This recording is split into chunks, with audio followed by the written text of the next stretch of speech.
Good morning, ma'am. Today we'll play an interesting game.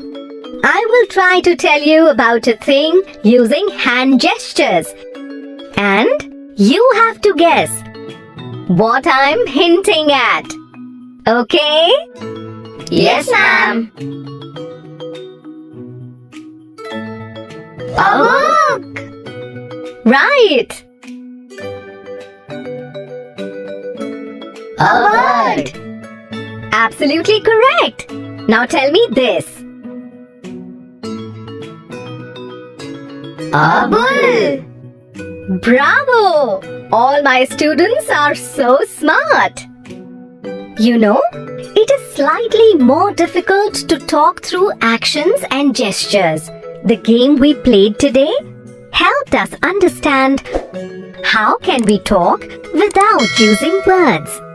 This is difficult, but not impossible. Have you heard of sign language? Yes, ma'am. My distant cousin, Rani, is hearing and speech impaired. Whenever we go to meet her, we have to communicate through actions. This is difficult, but her whole family knows sign language. Rani also tries to read our lips to guess what we are saying. Thanks for telling us about Rani, Vijay. And you are right. There are a lot of children who cannot speak or hear. Like all of you, they also go to school and learn through sign language. They use expressions and hand gestures to communicate their thought and feelings to others.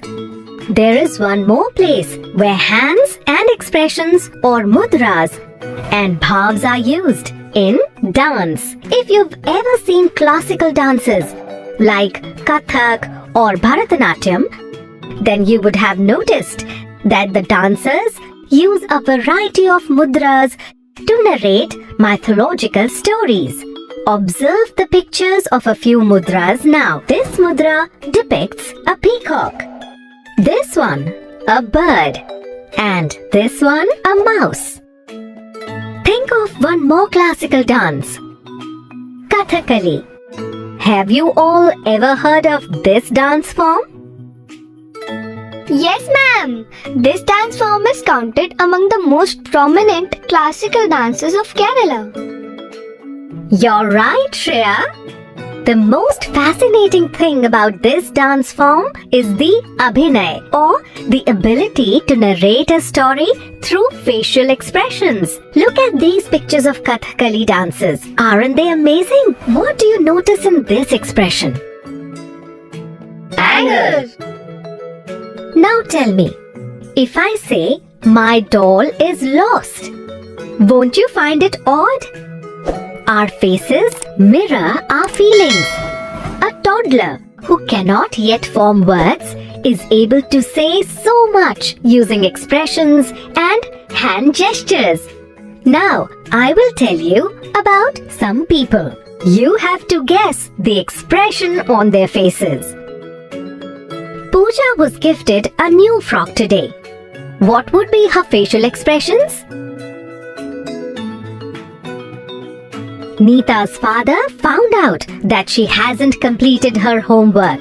Neeta's father would have what kind of facial expression? Vinay has punctured the tire of his new cycle. How will Vinay show his feelings on his face? Well done, students! There are many ways of communicating our thoughts and feelings. Do you know there are some books which don't have words but only pictures? We can form a story looking at these pictures. Come on, let's try this. I will keep a picture in front of you and you have to narrate what's happening in it. There is a crow in this picture. The crow is thirsty. The crow sees a pitcher. He becomes happy. The pitcher has very little water. The crow drops little pebbles in the pitcher. the water level rises. The thirsty crow gulps down water to his heart's content. Very nice. I hope you enjoyed today's class. Today, we learned that there are many ways of communicating without using words. We talked through actions and tried to understand how people who are hearing and speech impaired communicate. We learned how stories are narrated in classical dances using facial expressions and hand gestures.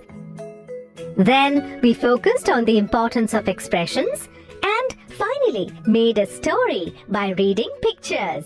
Goodbye, students. See you in the next class.